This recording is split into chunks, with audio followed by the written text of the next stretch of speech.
పంజాబ్ మాజీ ముఖ్యమంత్రి బియాన్ సింగ్ హత్య కేసులో నిందితుడు ఏంటి వాడి నేరస్తుడిగా కూడా నిరూపించబడినటువంటి బల్వంత్ సింగ్ రాజోనా మరణశిక్ష ఎదుర్కొంటుంటే అతని క్షమాభిక్ష పిటిషన్ మీద నిర్ణయంలో జాప్యం కారణంగా మరణశిక్షను జీవిత ఖైదుగా మార్చాలంటూ రాజోనా చేసినటువంటి విజ్ఞప్తి మీద సుప్రీంకోర్టు విచారణ చేపట్టింది.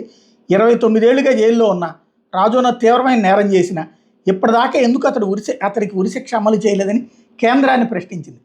ఇప్పటి వరకు క్షమాభిక్ష పిటిషన్ మీద ఎటువంటి నిర్ణయం తీసుకోలేదని, అసలు ఈ కేసులో ఏం జరుగుతుందో ఎవరికి తెలియదని రాజోనా తరపు న్యాయవాది సుప్రీంకోర్టుకి తెలిపారు.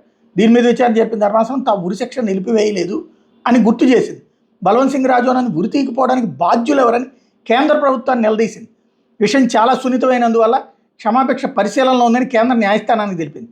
దీంతో కేసును అక్టోబర్ 15కి వాయిదా వేస్తున్నట్టు చెప్పింది న్యాయస్థానం. 1995లో చండీగఢ్ సచివాలయం ముందు జరిగిన పేలుడులో అప్పటి పంజాబ్ ముఖ్యమంత్రి బియాన్ సింగ్తో పాటుగా మరో 16 మంది చనిపోయారు. ఈ పేలుడులో కానిస్టేబుల్గా పనిచేస్తున్నట్టు బల్వంత్ సింగ్ రాజోనా ప్రమేయం ఉన్నట్టు రుజువైంది.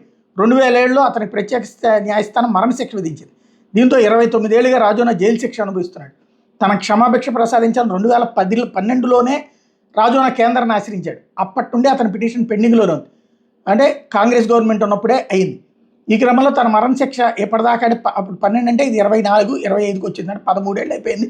దానికి కూడా ఇంతవరకు ఏం తేల్చలేదు కాబట్టి దాన్ని యావజ్జీవ కింద శిక్ష కింద మార్చేసేసి యావజ్జీవ శిక్ష అంటే 14 ఏళ్ళు కాబట్టి వదిలిపెట్టేయమని అడుగుతున్నాడు అనమాట. మరణశిక్షను జీవిత ఖైదుగా మార్చలేమని ఇంతకుముందే సుప్రీంకోర్టు తేల్చి చెప్పింది. అతను క్షమాభిక్ష పిటిషన్ మీద నిర్ణయం తీసుకోవాలని కేంద్ర హోంశాఖని ఆదేశించింది 23లోనే.